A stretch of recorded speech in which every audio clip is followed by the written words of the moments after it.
Vijendra BJP high command ಯಾವ ಕ್ಷಣದಲ್ಲಿ ನನ್ನ ಹೆಸರನ್ನು ಅಧಿಕೃತವಾಗಿ ಘೋಷಣೆ ಮಾಡುತ್ತೋ ಅನ್ನುವಂಥ ಒಂದು ರೀತಿಯಲ್ಲಿ ಭಾಳಷ್ಟು ಕಾತರದಿಂದ ಕಾಯ್ತಾ ಇದ್ದಾರೆ. ಆದರೆ ಬಿಜೆಪಿಯ ಹೈಕಮಾಂಡ್ ಮುಂದೆ ಒಂದೊಂದೇ ದೂರುಗಳು ಹೋಗ್ತಾ ಇದ್ದಾವೆ, ಒಂದೊಂದೇ ಮನವಿಗಳು ಹೋಗ್ತಾ ಇದ್ದಾವೆ, ಒಂದಲ್ಲ ಒಂದು ಅಡ್ಡಿ ಬರ್ತಲೇ ಇದೆ. ಹೀಗಾಗಿ ವಿಜೇಂದ್ರ ಅವರ ಹೆಸರನ್ನು ಘೋಷಣೆ ಮಾಡೋದಕ್ಕೆ ಸಣ್ಣ ಪುಟ್ಟ ಸಮಸ್ಯೆಗಳು ಬಿಜೆಪಿ ಹೈಕಮಾಂಡ್ಗೆ ಬರ್ತಾ ಇದ್ದಾವೆ.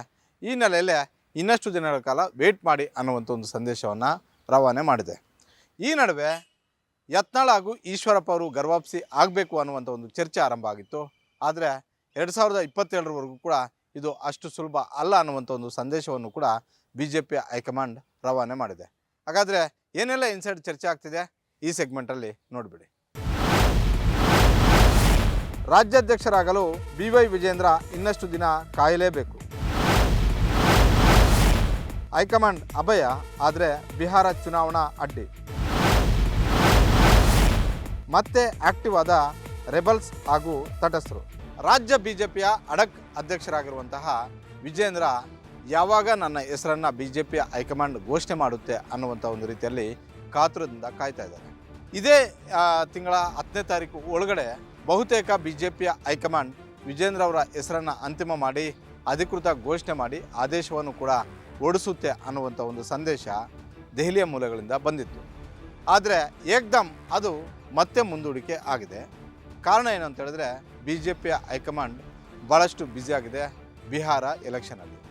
ಈ ನಡುವೆ ರಾಜ್ಯದಲ್ಲಿ ತಟಸ್ಥರು ಮತ್ತು ರೆಬಲ್ಸ್ ಇಬ್ಬರೂ ಕೂಡ ಮತ್ತೊಮ್ಮೆ ವಿಜೇಂದ್ರ ಅವರ ವಿರುದ್ಧ ಒಂದು ಸಭೆಯನ್ನು ನಡೆಸಿದ್ದಾರೆ. ಶತಾಯ ಗತಾಯ ವಿಜೇಂದ್ರ ಅವರಿಗೆ ಆ ಸ್ಥಾನವನ್ನು ತಪ್ಪಿಸಬೇಕು ಅನ್ನುವಂಥ ಒಂದು ಲೆಕ್ಕಾಚಾರವನ್ನು ಇಟ್ಕೊಂಡು ರೆಬಲ್ಸ್ ಮತ್ತು ತಟಸ್ಥರು ಮಾಡಿರುವಂಥ ಒಂದು ಸಭೆಯಲ್ಲಿ ಒನ್ಲೈನ್ ಅಜೆಂಡಾ, 1 ಪಾಯಿಂಟ್ ಅಜೆಂಡಾವನ್ನು ಇಟ್ಕೊಂಡಿದ್ರಂತೆ. ವಿಜೇಂದ್ರ ಅವರನ್ನು ಏನು ಮಾಡಿ ನಾವು ಆ ಸ್ಥಾನವನ್ನು ತಪ್ಪಿಸಬೇಕು, ಬಿಜೆಪಿ ಹೈಕಮಾಂಡ್ಗೆ ಯಾವ ಸಂದೇಶವನ್ನು ರವಾನೆ ಮಾಡಿದರೆ ವಿಜೇಂದ್ರ ಅವರ ಹೆಸರನ್ನು ಕೈ ಬಿಡ್ಬೋದು ಅಂತ. ರೆಬಲ್ಸ್ ಪ್ರತ್ಯೇಕವಾಗಿ ಸಭೆ ಮಾಡಿದ್ದಾರೆ, ತಟಸ್ಥರು ಕೂಡ ಪ್ರತ್ಯೇಕವಾಗಿ ಸಭೆ ಮಾಡಿದ್ದಾರೆ. ಇಬ್ಬರು ಅಜೆಂಡಾನೂ ಕೂಡ ಇದ್ದದ್ದು ಮಾತ್ರ ಒಂದೇ, ವಿಜೇಂದ್ರ ಬಿಜೆಪಿಯ ರಾಜ್ಯಾಧ್ಯಕ್ಷರಾಗಿ ಇರಬಾರ್ದು, ಅಧಿಕೃತಗೊಳಿಸಬಾರ್ದು, ಆ ಸ್ಥಾನಕ್ಕೆ ನಮ್ಮಲ್ಲೇ ಯಾರಿಗಾದ್ರೂ ಒಬ್ಬರಿಗೆ ಅವಕಾಶವನ್ನು ಮಾಡಿಕೊಡ್ಲಿ ಅಂತ.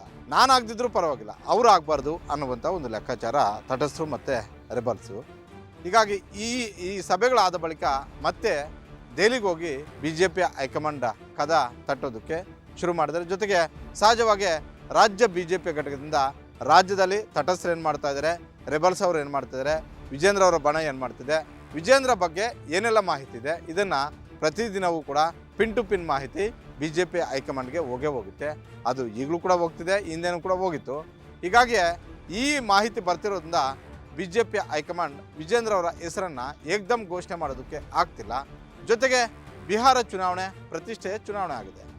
ಇದು ಕೇವಲ ಬಿಹಾರ ಚುನಾವಣೆ ಅಷ್ಟೇ ಅಲ್ಲ, ಬಿಹಾರಕ್ಕಷ್ಟೇ ಸೀಮಿತವಾದಂಥ ಒಂದು ಚುನಾವಣೆ ಆಗ್ತಾ ಇಲ್ಲ. ಭಾರತದಲ್ಲಿ ಇರುವಂತಹ 1.5 ವರ್ಷದ ಹಿಂದೆ ರಚನೆ ಆದಂತಹ NDA ಸರ್ಕಾರದ ಪ್ರಮುಖ ಚುನಾವಣೆಯೂ ಕೂಡ ಹೌದು. ಯಾಕಂತ ಹೇಳಿದ್ರೆ ಈ ಬಾರಿ ಸರ್ಕಾರ ರಚನೆ ಮಾಡೋದಕ್ಕೆ ಬಿಹಾರದಲ್ಲಿ NDA ಒಕ್ಕೂಟ ಗೆದ್ದಂತಹ ಸ್ಥಾನಗಳು ಕೂಡ ನಿರ್ಣಾಯಕ ಆಗಿದ್ದಾವೆ. ಈ ಹಿನ್ನೆಲೆಯಲ್ಲೇ ಬಿಹಾರ ವಿಧಾನಸಭಾ ಚುನಾವಣೆ ಒಂದು ರೀತಿ ದೊಡ್ಡ ಟಾಸ್ಕ್ ಬಿಜೆಪಿಯ ಹೈಕಮಾಂಡ್ಗೆ ಆಗಿದೆ.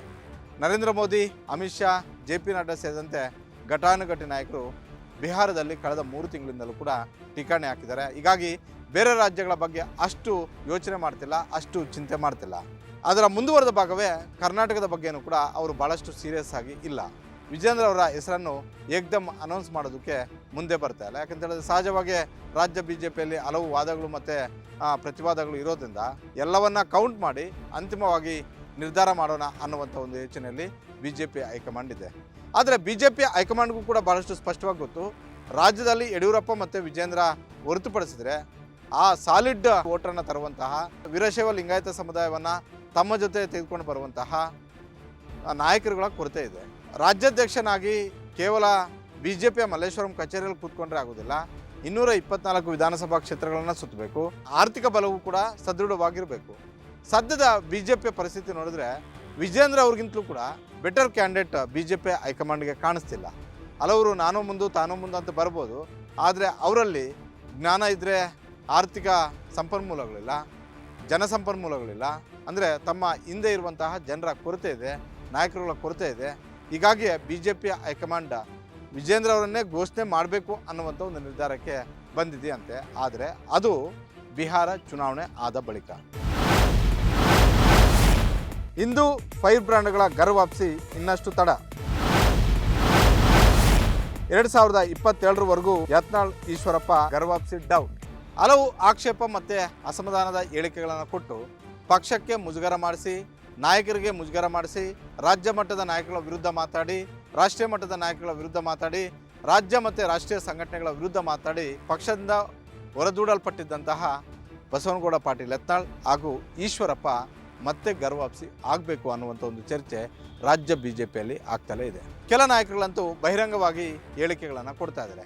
ರಮೇಶ್ ಕತ್ತಿ ಮೊನ್ನೆ ಬೆಳಗಾವಿಯಲ್ಲಿ ಇದೇ ವಿಚಾರಕ್ಕೆ ಸಂಬಂಧಪಟ್ಟಂತೆ ಬಹಿರಂಗವಾಗಿ ಹೇಳಿಕೆಯನ್ನು ಕೊಟ್ಟಿದ್ದಾರೆ. ಯತ್ನಾಳ್ ಅವರನ್ನು ಮತ್ತೆ ಗರ್ ವಾಪಸಿ ಮಾಡಲೇಬೇಕು ಅಂತ, ಈಶ್ವರಪ್ಪ ಗರ್ ವಾಪಸಿ ಆಗಲೇಬೇಕು ಅಂತ ಶಿವಮೊಗ್ಗ ಸೇರಿದಂತೆ ಹಲವು ಕಡೆಗಳಿಂದ ಈ ಹೇಳಿಕೆಗಳು ಮಾತುಗಳು ಕೇಳಿಬರ್ತಾ ಇದ್ದವು. ಆದರೆ ಬಿಜೆಪಿಯ ಹೈಕಮಾಂಡ್ಗೆ ರಾಜ್ಯ ಘಟಕದಿಂದಲೂ ಕೂಡ ಒಂದಷ್ಟು ಮಾಹಿತಿ ಹೋಗಿದ್ದರೂ ಸದ್ಯದ ಮಟ್ಟಿಗೆ ಕರ್ನಾಟಕದಲ್ಲಿ ದೊಡ್ಡ ಮಟ್ಟದ ಚುನಾವಣೆಗಳು ಇಲ್ಲ. ಯತ್ನಾಳ್ ಬಿಜಾಪುರಕ್ಕೆ ಸೀಮಿತ, ಅದೇ ರೀತಿ ಈಶ್ವರಪ್ಪ ಶಿವಮೊಗ್ಗದ ಒಂದೆರಡು ಕ್ಷೇತ್ರಗಳಲ್ಲಷ್ಟೇ ಸೀಮಿತ ಆಗಿರುವಂಥದ್ದು.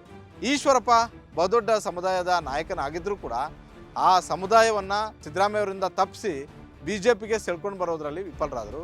ಹೀಗಾಗಿ ಆ ಒಂದು ಮುನಿಸು ಸಹಜವಾಗಿ ಬಿ ಜೆ ಪಿಯ ಹೈಕಮಾಂಡ್ಗೆ ಇದ್ದೇ ಇದೆ. ಸಿದ್ದರಾಮಯ್ಯ ಯಾವಾಗ ಗೆದ್ದರೋ ಆ ಸಂದರ್ಭದಲ್ಲಿ ಬಿ ಜೆ ಪಿಗೆ ಕನಿಷ್ಠ 6-7% ಕೂಡ ಮತದಾನವು ಕೂಡ ಕುರುಬ ಸಮುದಾಯದಿಂದ ಹೋಗಲಿಲ್ಲ ಅನ್ನುವಂಥ ಒಂದು ಅಸಮಾಧಾನ ಇದೆ.